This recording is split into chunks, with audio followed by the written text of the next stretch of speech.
Je vais lire un passage dans 2 Corinthiens chapitre 5. Je vous invite à vous lever pour la lecture de la parole.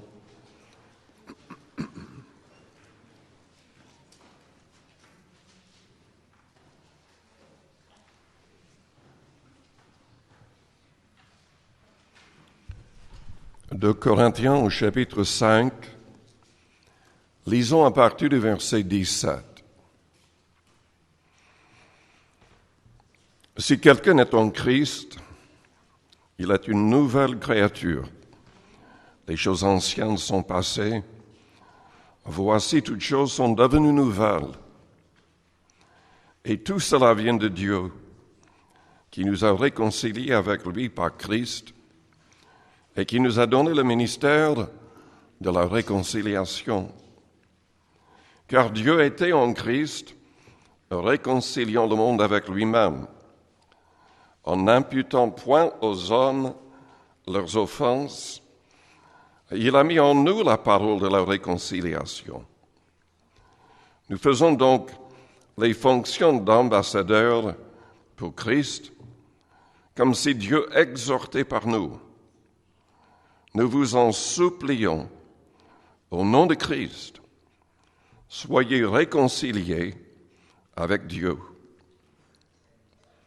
Celui qui n'a point connu le péché, il a fait devenir péché pour nous, afin que nous devenions en lui justice de Dieu.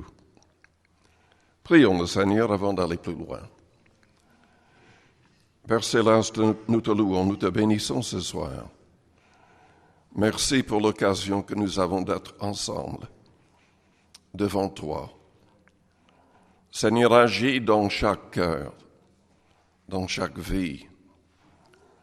Tu vois les besoins de chaque personne ici. Je te demande de guérir les malades. Je te demande de sauver toute personne inconvertie. Seigneur, que les chaînes tombent, que tous soient remplis de ton esprit. Sans toi, nous ne pouvons rien faire. Prends toute la place au nom de Jésus. Amen. Vous pouvez vous asseoir.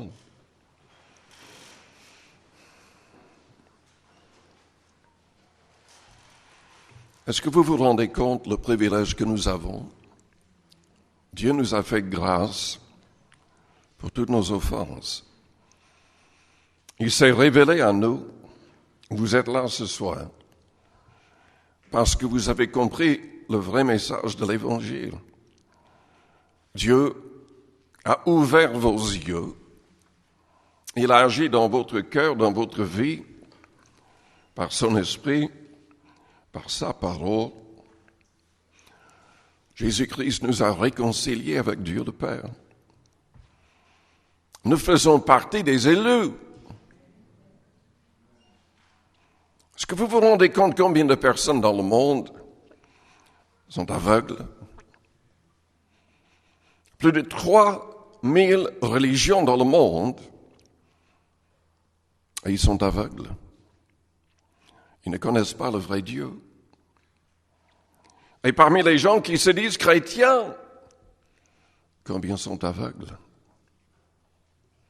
Ils sont dans des fables, dans des doctrines de démons, dans des erreurs terribles. Mais Dieu s'est manifesté à nous. Et nous sommes réconciliés avec Dieu. Mais il nous a donné le ministère de la réconciliation.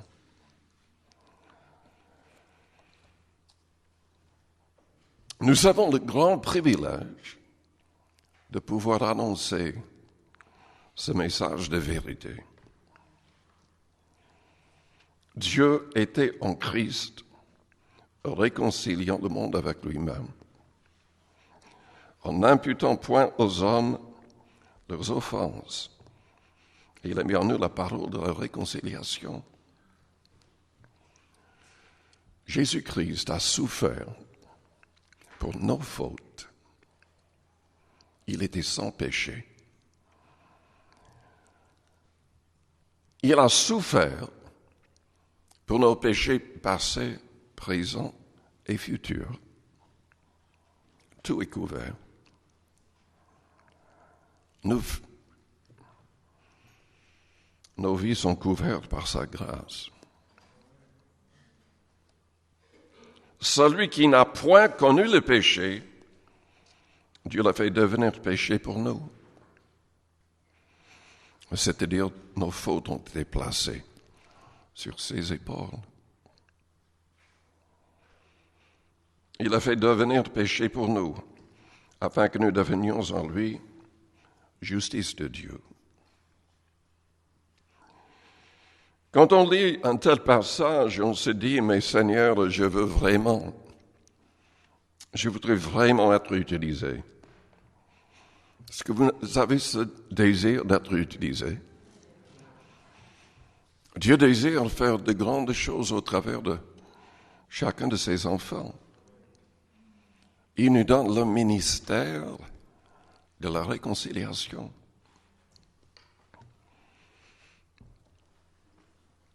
Quand vous avez élevé votre main, vous étiez sincère? Est-ce que vous voulez vraiment être utilisé? Vous comprenez, n'est-ce pas, ce qui va vous arriver si vous êtes utilisé? Vous allez souffrir. Vous allez être le cible du diable. Vous serez attaqué. Vous aurez toutes sortes de problèmes inimaginables. Paul a eu des problèmes terribles. Lisons dans 2 Corinthiens au chapitre 11, au verset 24. 5 fois, j'ai reçu des Juifs 40 coups moins 1. Il y avait beaucoup de personnes qui mouraient en recevant une seule fois 39 coups. Lui, il a subi 5 fois. 3 fois, j'ai été battu de verge. 1 fois, j'ai été lapidé, laissé comme mort. La foule est partie croyant qu'il était mort. En d'autres termes, vous n'allez pas être aimé par tout le monde. Si vous voulez être aimé, il faut chercher ailleurs.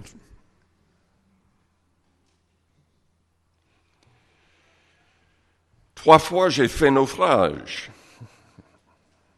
Il y a des gens qui croient, qui vont jusqu'à enseigner que Dieu nous protège toujours.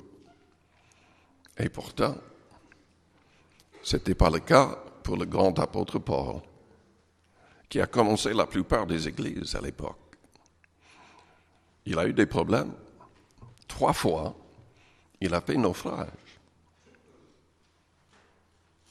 J'ai passé 1 jour et 1 nuit dans l'abîme. Fréquemment en voyage, je dois admettre que moi-même, je n'aime pas voyager. Fréquemment en voyage, j'ai été en péril sur les fleuves, en péril de la part des brigands, en péril de la part de ceux de ma nation, en péril de la part des païens, en péril dans les villes, en péril dans les déserts, en péril sur la mer, en péril parmi les faux frères. J'étais dans le travail, dans la peine, exposé à de nombreuses veilles, à la faim et à la soif, à des jeûnes multipliés, au froid et à la nudité. Et sans parler d'autre chose, je suis assiégé chaque jour par les soucis qui me donnent toutes les églises.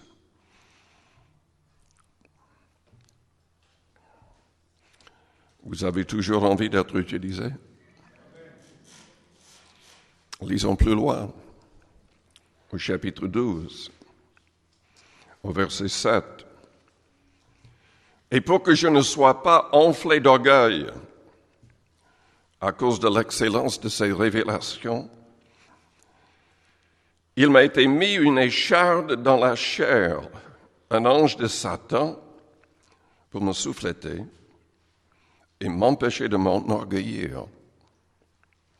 3 fois j'ai prié le Seigneur de l'éloigner de moi, et il m'a dit, « Ma grâce te suffit, car ma puissance s'accomplit dans la faiblesse. » Dieu lui-même a permis qu'il souffre. Il n'a pas exaucé sa prière. Il a permis que cet ange de Satan soit présent pour susciter tous ces problèmes autour de Paul. Tous ceux qui vivent pieusement en Jésus-Christ seront persécutés. C'est ce que la Bible dit. Si vous êtes un modèle de pureté, de foi, d'amour, vous devrez être récompensé, mais ici-bas, vous ne serez pas récompensé. Vous serez persécuté.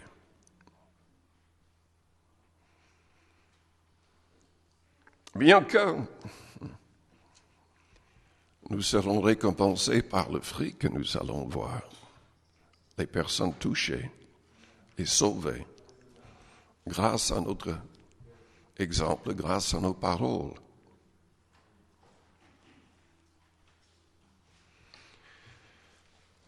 Qu'est-ce que le Seigneur demande de nous pour être utilisés? Premièrement, nous devons tout faire pour garder notre amour. Ce n'est pas facile. Ce n'est pas facile quand tous parlent contre vous, quand vous êtes attaqués. Est-ce que vous croyez que c'était facile pour Paul, après ses coups, après la lapidation? Est-ce que vous croyez que c'était facile pour lui de se lever et de continuer à prêcher l'amour du Christ? Vous savez qu'il y a énormément de chrétiens qui abandonnent.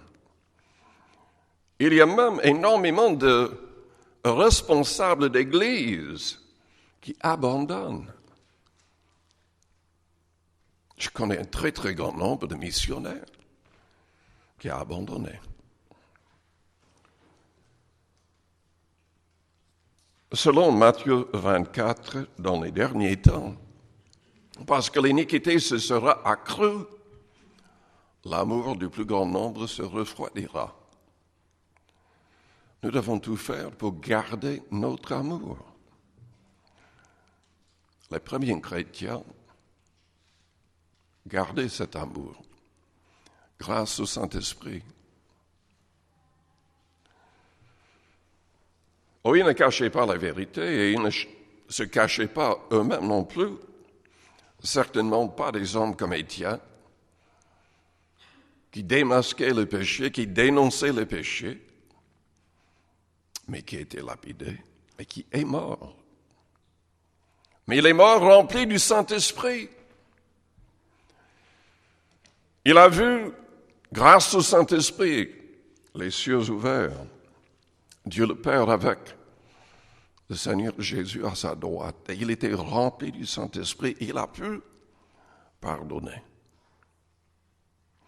Il a prié avant de mourir que ceux qui le mettaient à mort soient pardonnés.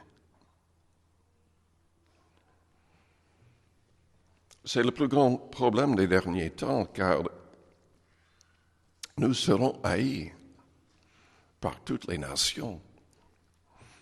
déjà dans 60 pays, il y a énormément de martyrs parmi les chrétiens.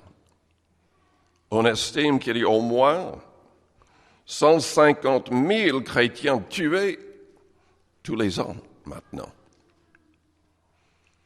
En fait, il y a plus de martyrs maintenant que pendant les 3 premiers siècles.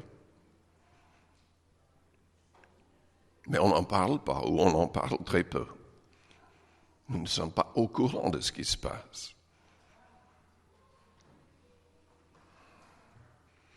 J'ai entendu des choses terribles.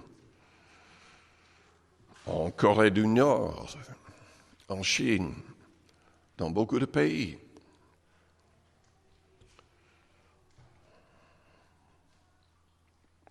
On m'a dit que dans certains pays, ils tuent les chrétiens et vendent leurs organes pour de l'argent.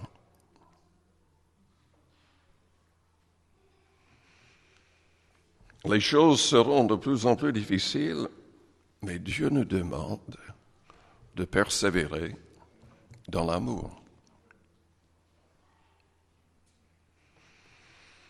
Dieu nous demande de permettre au Saint-Esprit de produire le fruit de l'Esprit en nous. L'amour, la patience et toutes les autres choses. Je crois personnellement que c'est très, très important que tous les chrétiens soient baptisés de l'Esprit, que chacun ait la possibilité d'adorer et d'intercéder en d'autres langues. Paul a dit dans 1 Corinthiens 14 qu'il voulait que tous parlent en langue, que tous prophétisent. Je sais que moi-même, dans ma vie personnelle, ça m'a complètement changé. J'étais converti déjà depuis 6 ans avant d'être baptisé de l'Esprit, avant de parler en langue. Ça m'a vraiment transformé. Je voulais toujours travailler pour le Seigneur, mais j'étais trop timide pour parler. J'étais prêt à tout faire à part ça. Mais avec le baptême de l'Esprit, ça a tout changé. C'est important de recevoir la plénitude et de prier en langue le plus possible. Paul a dit, je remercie Dieu de ce que je parle en langue plus que vous tous. Celui qui parle en langue s'édifie lui-même. Si vous n'avez pas encore fait l'expérience de la Pentecôte, je vous encourage. Recevez la plénitude et restez remplis de l'Esprit Saint. Permettez au Saint-Esprit de contrôler surtout votre langue. Dieu désire parler au travers de nous. Nous sommes des ambassadeurs, la Bible dit, comme si Dieu exhortait par nous.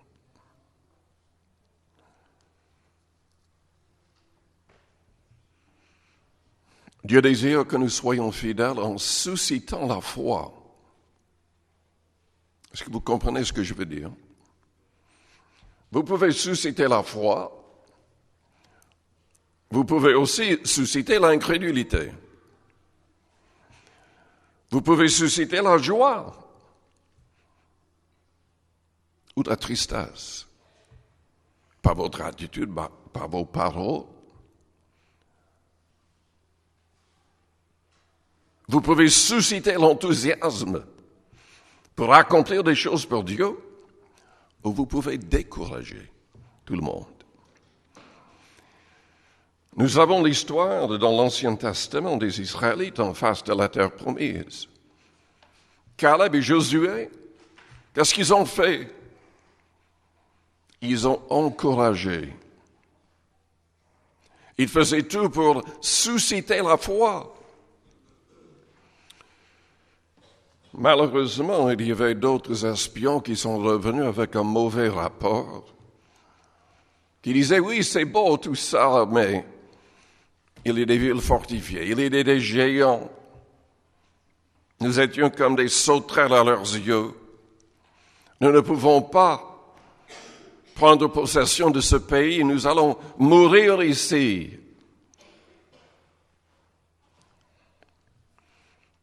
Caleb et Josué disaient, mais nous sommes pleinement capables. Dieu est avec nous. Mais personne n'a écouté. Personne. Et Dieu a décidé que tous mourraient dans le désert, qu'il n'y aurait que les enfants qui entreraient dans la terre promise. Mais il y avait quand même Josué et Caleb qui sont restés en vie grâce à leur foi. Et à l'âge de 85 ans, qu'est-ce que Caleb voulait? Il voulait la permission d'attaquer tout de suite la ville fortifiée où les géants habitaient, sur la montagne la plus haute. Pendant plus de 40 ans, il rêvait d'une seule chose,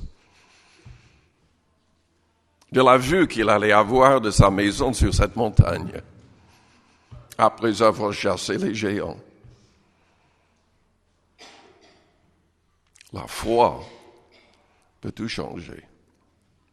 Et nous avons besoin de gens qui suscitent la foi. La Bible dit dans Romains 10 au verset 17 que la foi vient de ce qu'on entend. Et ce qu'on entend vient de la parole du Christ. Donc on devrait être dans des réunions où les gens suscitent la foi.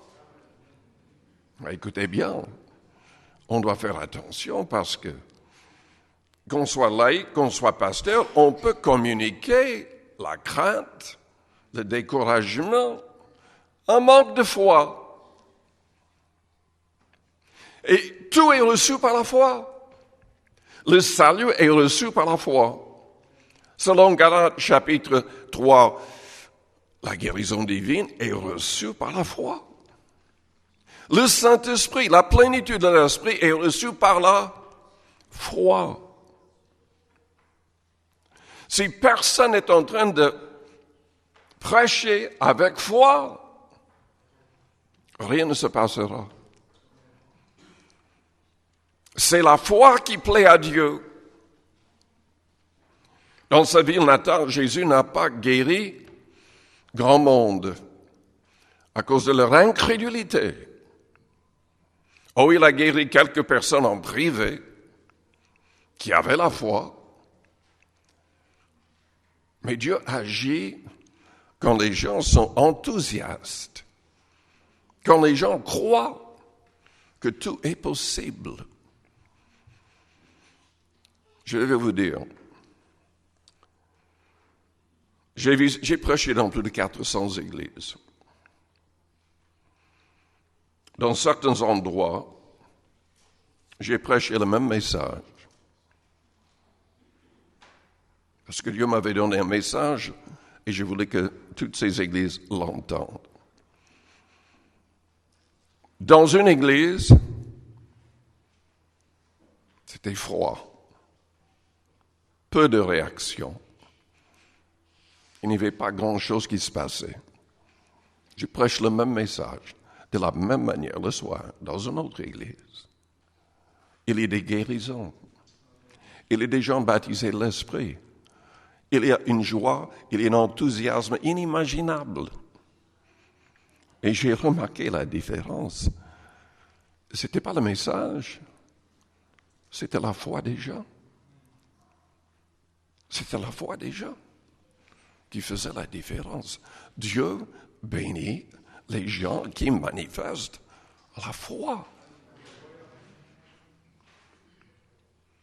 Sans la foi, il est impossible de lui être agréable. Selon Hébreux 11, verset 6. Mais nous devons croire qu'il est le rémunérateur de ceux qui le cherchent. Dieu peut tout. Il y avait le centenier qui a dit au Seigneur, mais je ne suis pas digne que tu entres sous mon toit. Dis un mot et mon serviteur sera guéri. Son serviteur était très loin. Mais il avait une grande foi. Et Jésus a dit le mot. Et son serviteur a été guéri à l'instant même. La femme, avec la perte de sang, s'est dit en elle-même, si je puis seulement toucher le bord de son vêtement, je serai guéri. Dans une autre église où j'étais pasteur, il y avait une vieille dame italienne. J'oublie son âge exact, mais elle était très âgée.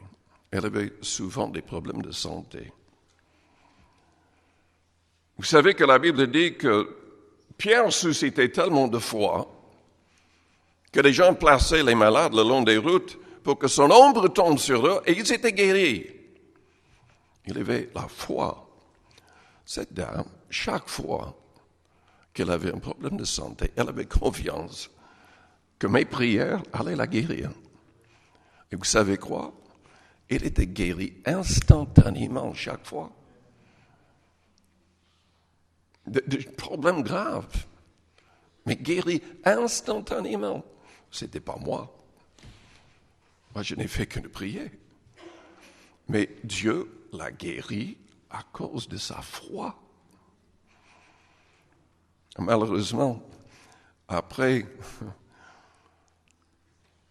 elle manque un peu de foi dans les autres pasteurs, quoi. Mais ça ne vient pas de nous. C'est le Seigneur qui guérit. C'est le Seigneur qui guérit.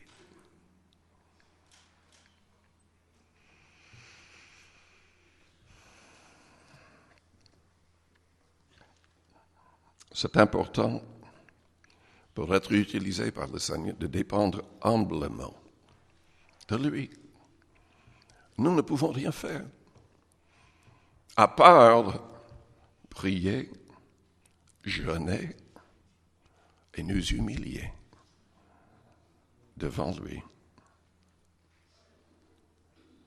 Et nous garder dans la pureté. Garder nos cœurs dans la pureté. Vous voulez toujours être utilisé par le Seigneur?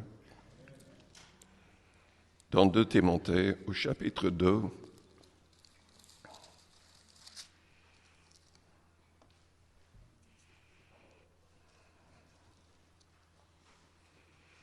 au verset 19, la Bible dit « Quiconque prononce le nom du Seigneur, qui s'éloigne de l'iniquité. » Dans une grande maison, il n'y a pas seulement des vases d'or et d'argent, mais il y en a aussi de bois et de terre. Les uns sont des vases d'honneur et les autres sont d'un usage vil.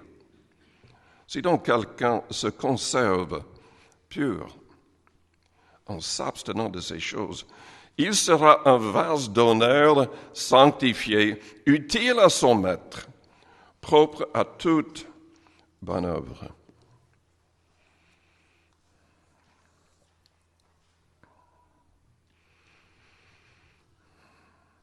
Quiconque prononce le nom du Seigneur, qui s'éloigne de l'iniquité.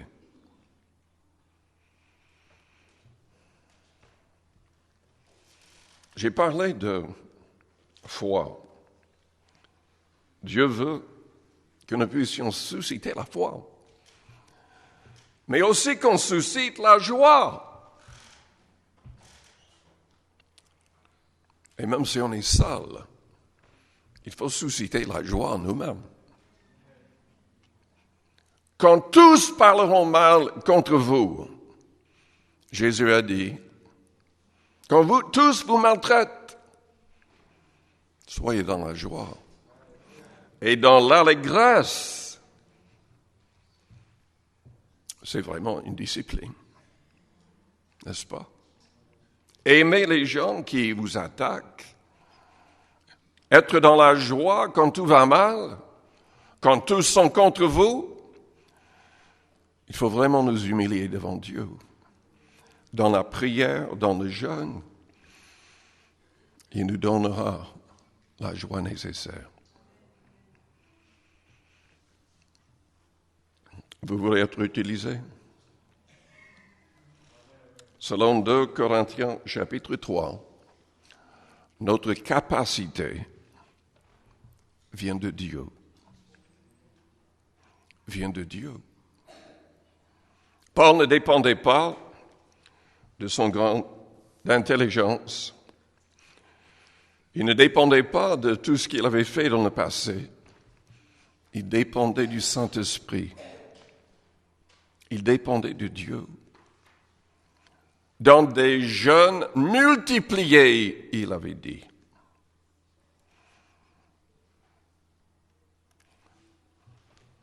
Il ne dépendait pas de ses miracles passés.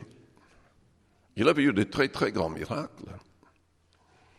Mais c'était parce qu'il marchait humblement avec son Dieu.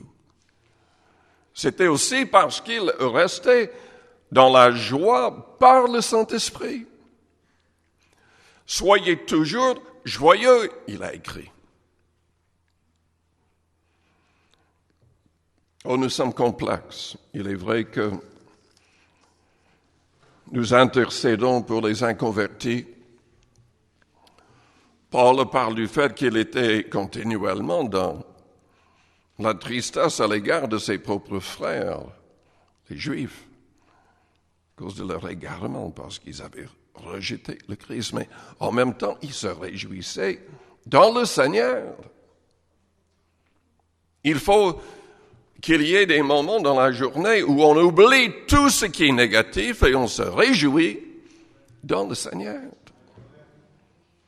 C'est la clé de la victoire. Vous avez vraiment envie d'être utilisé?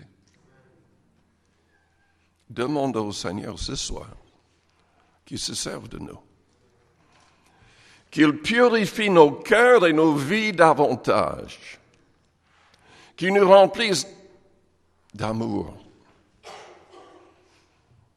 de patience, de persévérance. Qu'il nous remplisse de son esprit. Amen. Prions le Seigneur. Père Céleste, nous te louons, nous te bénissons ce soir. Combien nous avons besoin de toi. Que tu changes notre manière d'être. Que nous soyons des hommes et des femmes de foi, de joie, d'amour, de l'esprit. Que nous puissions accepter de souffrir comme de bons soldats, afin d'accomplir ton plan, afin que les inconvertis de ce monde soient touchés avec le message de la grâce. Que chaque personne comprenne qu'elle est appelée à être ambassadeur, ambassadrice. Notre ministère est un ministère de réconciliation. Agis en nous ce soir. Au nom de Jésus. Amen.